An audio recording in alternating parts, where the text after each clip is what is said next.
Good morning, guys. It is Thursday, November 12th, and I am back to record a podcast, and it is at your request. And there are some fantastic questions. I'm going to answer 6 questions. Yesterday, I hopped on the My Taught You Facebook page and asked what you guys wanted me to talk about. And that question is still there. So if you want to go to my Facebook page and pop a question on that thread, I'll do my best to sort of like move it up to the top and highlight it. And I'm going to work from there for the next couple of podcasts, unless something strikes me or hits me. And I'm just going to work from there, answer your questions. And I will even be going in there and answering some questions as well. So don't hesitate to pop in there. So that's facebook.com/my taught you. For those of you who don't know, I do have another journal coming out. It is shipping December 1st. It is a This Is My Year journal. And so often people ask me sort of like, how do I prepare? How do you stay focused? It's really difficult as you get older. I love to use the word age, but maybe that's not the right word. But as we start to get older and we don't have anything to sort of advance us, when you're in school, you get advanced from third grade to fourth grade. In college, you can go undergrad, graduate school, and then you're just out in the world and you're like, how do I continue to sort of like push and advance myself? That's what that journal is about. That journal is also similar to the last journal in helping you sort of prepare and using it as a tool along with these podcasts. It is better quality. So I noticed, because I used the last journal, and I noticed how some of the cover, depending on if you drug it around like I did, it rubbed off. I had them change the cover some. So it's sturdier and it's actual gold foil. So the cover will not rub off. You can beat this up even more because the plan is for you to use it for a year. And I'm going to let you know, I guess I'll do, in my next podcast, I'll let you know what to expect in it. I'm really pleased with it. Like, I really am happy about it. And I think that you will find it helpful in really just buckling down and focusing on your year. And it doesn't necessarily mean January to January. I mean, sometimes you recalibrate at some point in the year. Maybe it's your birthday. Maybe it's some other time in life, but it doesn't have to necessarily be January to January. Like, your calendar year is your own calendar year, and I'm excited. So you can purchase that, pre-order that at mytaughtyou.com. Same price, just better quality. I am only doing a limited number of those, and I'm not going to order anymore. I did order a bunch more of the last ones, but I'm not doing that. And those are down too. So once those are gone, those are done. And then this one for the year, once it's done forever. Because I really want people to get it and buckle down and focus for the year. So I have everyone's names. I'm excited to answer your questions. I've got 6 of them. Without further ado, I'm going to get into Teresa. Teresa's first question. Hey, Teresa Horton. How do you know when it's time to move on from your job? Find a new job or venture out on your own? Please advise. Hey, Teresa, first of all. I love this question because I think that oftentimes we tend to overthink things, and we're waiting for this big sign to come to us and say, sometimes people write me on my Instagram and be like, I'll post a quote and they'll be like, tag a friend and say, this is a sign. I think it's time to move on when you feel like it, like when this thought comes to you, because you're just like, okay, maybe you've lost interest. I do think that there are some times when, if you're in a job and let's just say it's entry level, and it might be difficult, and a lot of things are difficult in the beginning, but if you are learning a lot and these are skills that you can't get anywhere else, then you may want to like set a time limit. Like, okay, I'm going to do 2 years at this. So prime example, after I graduated college, first year out of college, I did a part-time job, and after about a year of doing it, I sort of knew, like, I got that itch and that feeling that it was probably time to move on, because I just felt, I don't know, I felt cramped. I felt stifled. I felt annoyed. Like, I really couldn't grow the way that I wanted to. Like, it wasn't that I was being challenged. Like, there's one thing when a job is hard, which the next one was, I'll tell you about that. But I just felt like, you know what? This is stifling. I can't grow here. So 1 year of that. After that, I get my first full-time job out of college. And before I took that job, I said to myself, because it was low paying, but high experience, exposure, and everything. Like, didn't pay a lot, but the access that I got was like just unmatched. Like, my boss at the time, she launched the PR campaign for American Idol. Like, it's really difficult for you to put a price on that. So, but in my mind, I said, I'm going to view this like a master's program. I'm going to give this 2 years, even if it like hurts my feelings, sucks, gets really difficult. I'm dedicating 2 years to this to learn and not focusing on whether or not I'm getting a raise, even though I did. But I just like, so once that 2 year period came, then I started being open to other offers and opportunities. And I ended up not having to look for another job. I got another job offer, but I had already made it up in my mind that after 2 years, I was going to entertain that. So I guess it's just a function of, you know, setting your time limits and knowing how you're going to progress, when you're going to be open, when you're going to start looking. And don't be so worried about on your resume. You can pretty much explain anything, like why you left a place, what you hope to gain from it, and why you moved on. And I don't know that all companies are looking for lifers these days. Some people are. Some people um, know that maybe you'll advance and go on and grow on to other places. So when you feel like it's time, go ahead and start looking around and take the leap. And as far as venturing out on your own, it just depends. Like, you can do both. Like, I have pretty much always had two jobs, you know, even for those that don't know, I am the founder and CEO of Curlbox, which is a very busy full-time job. But I also do this My Tachi thing sort of on the side, mainly because I really like it. I really like Curlbox. Curlbox is a bigger business and it has much more moving pieces. And my taught you is pretty much these podcasts are free. I can do them whenever I want. I'm sitting here up in my bedroom having coffee doing this, and I really enjoy. I feel like this is something that truly gives back to me.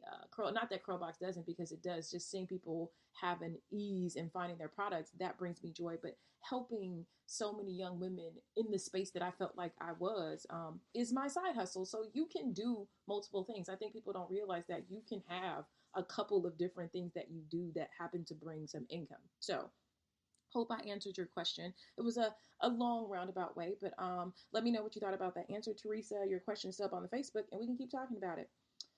Next question comes from Chastity. I think it's Cullum. I like that name. Looks good on paper.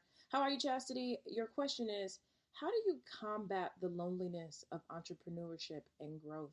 Also, what keeps you grounded in who you are during uncertain times of life, i.e., spiritual practice, etc.? I read this question and I was just thinking about, like, you know, the loneliness of entrepreneurship. And I never want to be that, like, woe is me kind of person. There are times when things get a little lonely. Like, I will admit, I travel a ton, and I travel most of it. I would say 75% of my travel is by myself. And so sometimes that gets lonely, but it's also, I look at it as such a rich opportunity to meet other people. I can't even tell you the amount of people that I've met by being out by myself and on my own.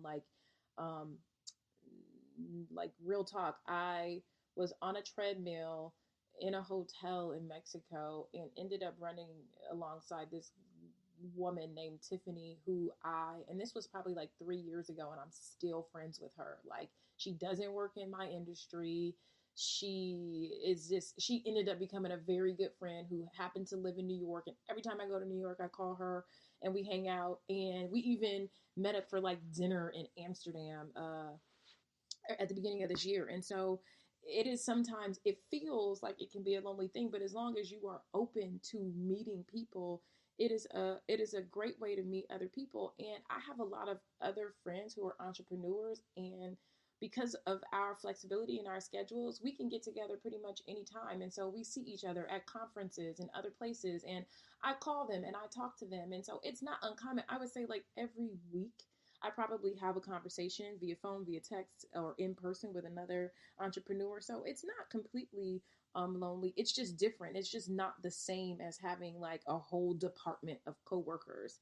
Um, As far as grounded, um, I think staying grounded has always been very important to me because I started my career in entertainment and I watched a lot of celebrities. Like, I've seen people go through sort of starting off as not so famous and then just sort of exploding into fame, and watching the effect that that has had on them.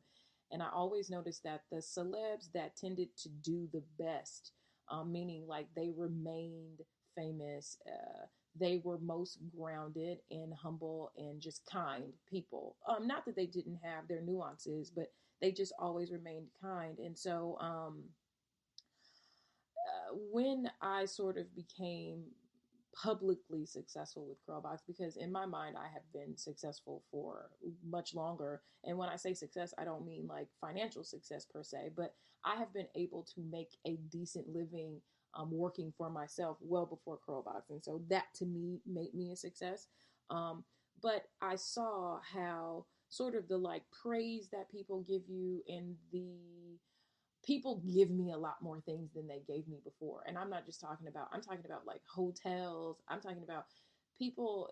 I used to look at celebrities like, they can afford this stuff. Why are you giving it to them? But people just, it's a thing that comes along with it. And so it was very important to me to not fall into that trap of believing my own hype and like expecting things of people and from people because of where I am, or how people view my position in life. So staying grounded is like super important to me. So I do have a lot of help in my life, but like some things that I do, I do my own grocery shopping for the most part when I don't use Instacart. But like, I do my own grocery shopping.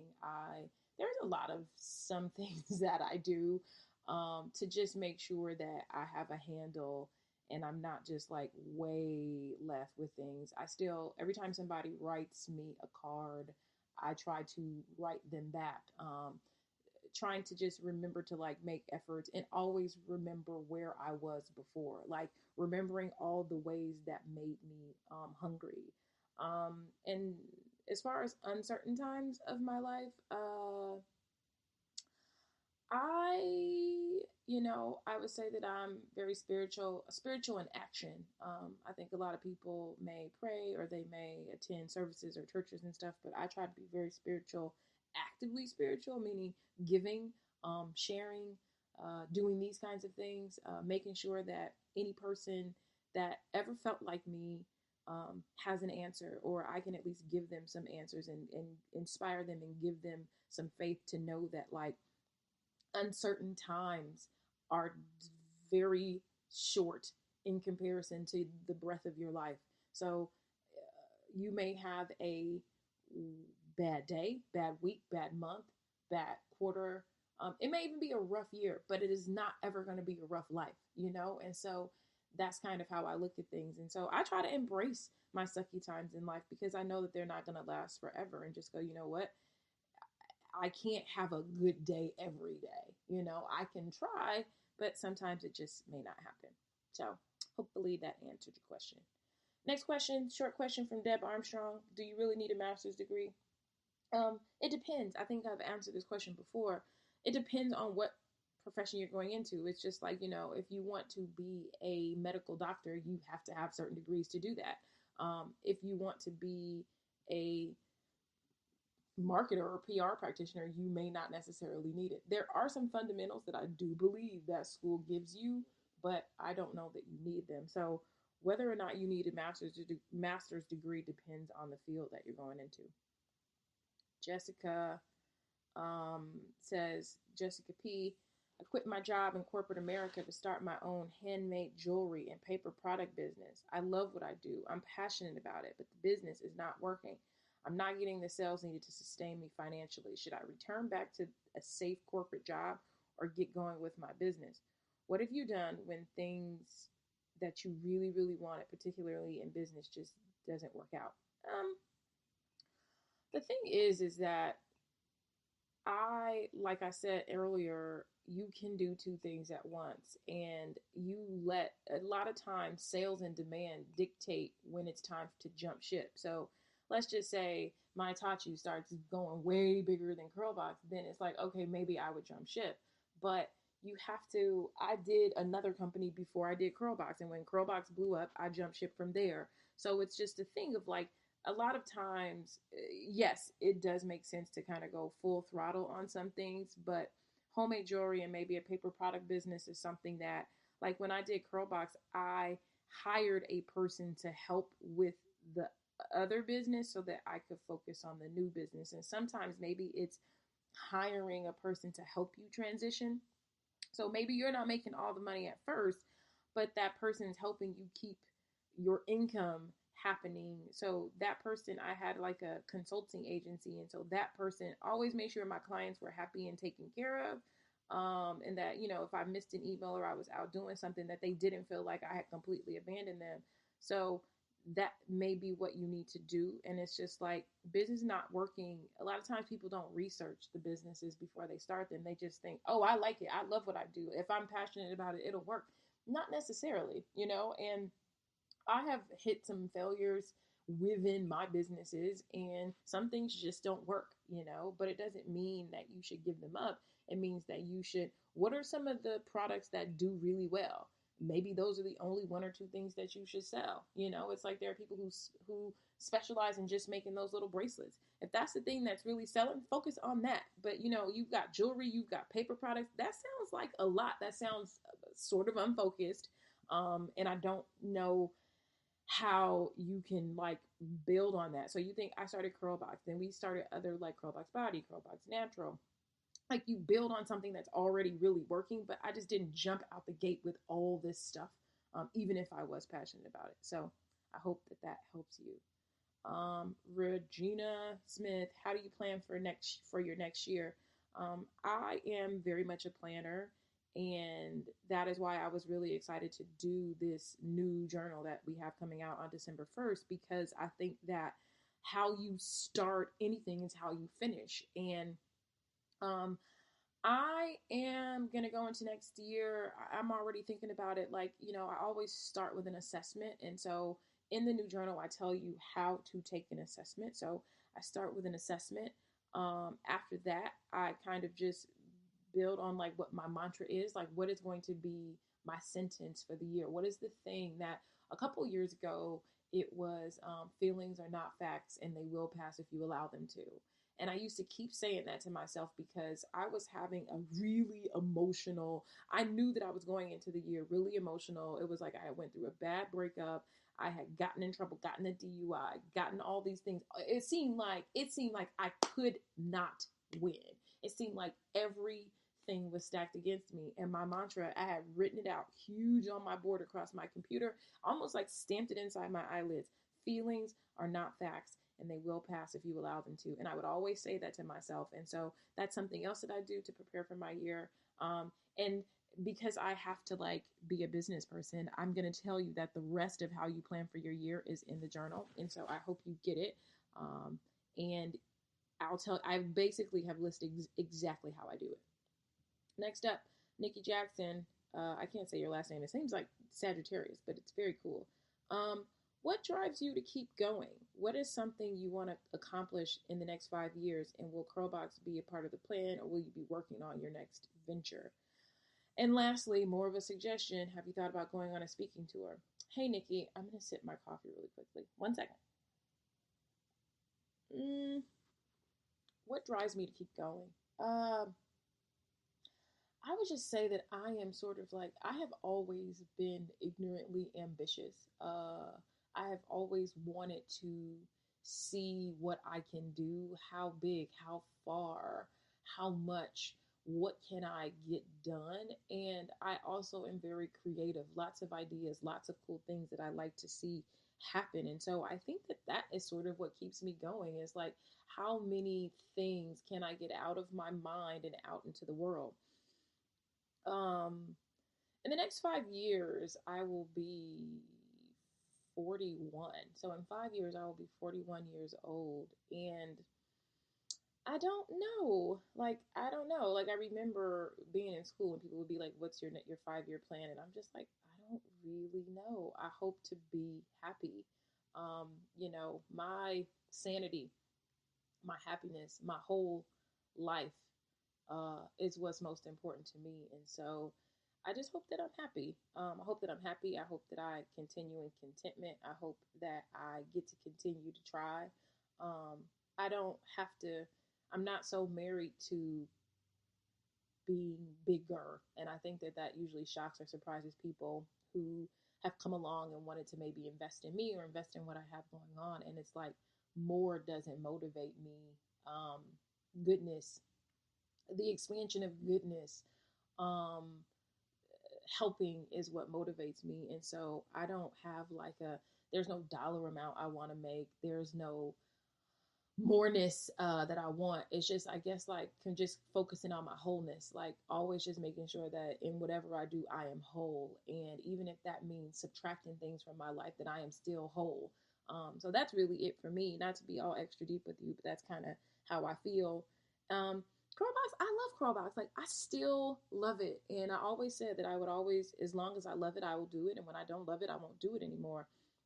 But I still love it. And we just got back from a bunch of us got together and went on a curl box retreat, and like we're all fired up. We got so many good ideas for next year, that like the fact that we still get to do this and the fact that we're so fired up, and we got some new young girls out here who want to bring greatness to the table.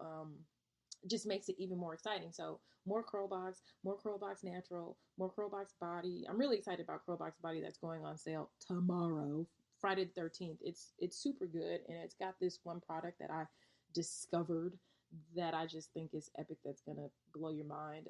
So that's how I feel, and maybe it won't. You know, some people write me like it didn't blow my mind. I'm like, well, I'm sorry, I tried.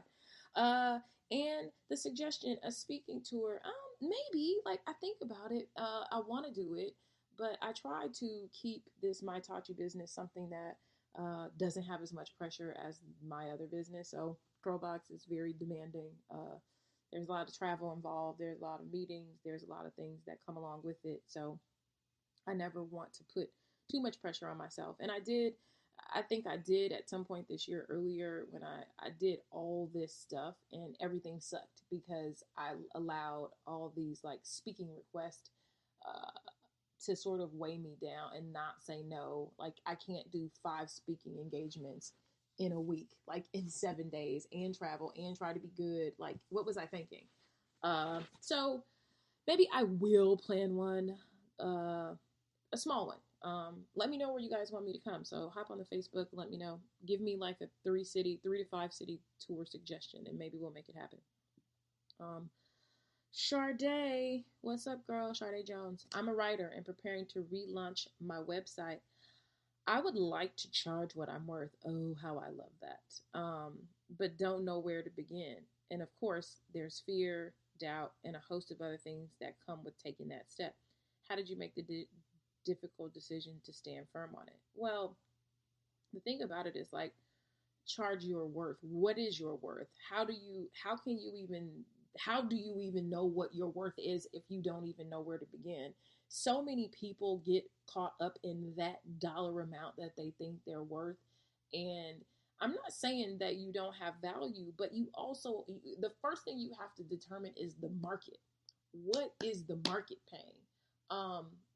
It's like Tila Tequila my friend always has the joke, like Tila Tequila has 1 million followers on MySpace. But if MySpace is not happening more, how relevant are you? Like, that's the thing, is you may be the world's best writer, but what is your relevancy? That's how the market determines your worth. And so you have to work on your relevancy. And a lot of times you have to do a lot of things for free. You have to do a lot of things for free to prove to people that you actually have worth. A lot of people don't care about how good you think you are. And it's the way that I started. I started off low, and then once people saw how good I was, I never had to go low again. So it's just like, I don't have to do that. There are still some things that I've done for lower amounts because I really just wanted my foot in the door. I wanted my foot in the door. I wanted access. I wanted exposure. And so to this day, there are still some things that I do on the low because I want to be in the room. And that's what you have to remember when you're determining your quote unquote worth. fear and doubt and all that stuff is I did a really one of my favorite podcasts I've ever done. If you can Google it or take a look on the site and find it, do a control F like a search. It's called Overcoming Obstacles, Fear and Doubt. Favorite podcast of all time, and that will help you get through the whole fear and doubt. And I'll tell you again, if you're writing this down, it's on here. It's Overcoming Fear, Obstacles, and Doubt. If you Google that and type my name in, you'll find it, and that's probably one of my best favorites of all time. And so I don't have a problem making difficult decisions, and I don't have a problem standing firm. I am probably one of the most decisive people you will ever meet.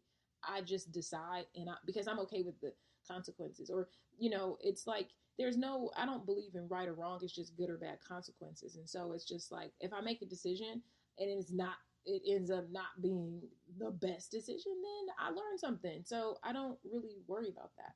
So hope that helped you. Last question, which was, I saved it because it was a little bit tricky and I've done a podcast on this before. And this one is from Rayanne. Working as a Black woman in a predominantly white field, how do you not dilute who you truly are to make your non-minority colleagues more comfortable? Are you really treated differently, or is it all in my head? It's not in your head. Like, I can be honest and transparent with you and say that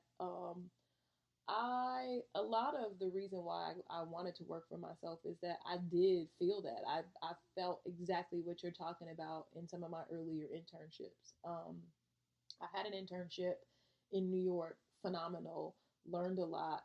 But it was difficult because I remember like I was like one of the few Black people that wasn't in the mailroom or maybe like at the front desk secretary working like in the whole building, Fifth Avenue, Trump Towers, and that stuff's intimidating. I'd be in the kitchen and there'd be non-Black girls in there, and I felt like they were staring at me, when I would like make something in the microwave that maybe they didn't know what it was, or if I had my hair in braids and I just was like, I used to, think like, oh my God, I don't look like everybody else. And to this day, I own a business that is Black owned, but I don't do business with 100% Black businesses. I do business with everyone. And I have found that when I made the decision to just simply be myself and be less concerned about what others thought about my quote unquote Blackness, is when everything got right with the world. It's like I kind of felt like, why am I making it so much of my business to make sure that somebody else is comfortable about something that I can't help or change? Like, this is who I am. So, I am open. I'm willing to have those difficult conversations about like race and that sort of thing, if like you don't have to be afraid to talk about that. And a lot of times it's just straight up ignorance. It's just straight up people not knowing. And I don't know. I just stopped letting it worry me so much, and even, I go places and just got back from Europe, and I would go into places and realize that I was like, you as the only Black person, you can't help but notice that, right? You can't help but like feel that. I went to like the number one restaurant in Milan, and it was pricey and it was good. And I was just like, I was the only Black person in there. And I just was like, you know what? So what? And if people want to look at me, they can look at me because I'm up in here, but that's not my problem. And so it's not in your head, but I just was like, I'm not going to worry about it, and if I ever have an issue with it, I just like say it, like sometimes I'll go places and that feeling when somebody's like, I was at Nordstrom, let's just say a month ago, and I'm looking at the Keel section, like they were having a sale, and I'm in my gym clothes, okay? I'm at Nordstrom in my gym clothes, and this one Caucasian lady comes up to me and was like, ask me a question like I work there. And I was like, you have got to be kidding me. Like, I'm in gym clothes. I do not work here. But, I just politely said to her, ma'am, I don't work here. And I just kept it moving. And so that sort of stuff never goes away. As a person of color, I think it's just something that it's a part of it. But don't make it your issue. Don't make it Don't weigh yourself down with it, because this is a life that you have to live loud and full and purposeful and as you, like, not a watered down version of you, but as you. And you know what, I think all people appreciate people as they are, so non-minority or whatever. I think people just want the real you, so don't feel like you need to do that. I hope I answered the question. If you guys have any more questions, hit me up on the Facebook. You can always go to my site and ask me anything, mytaughtyou.com. I'm on Snapchat, I'm on Instagram, I'm on Twitter, all as My League. Have a good one, and I hope to check in with you guys soon.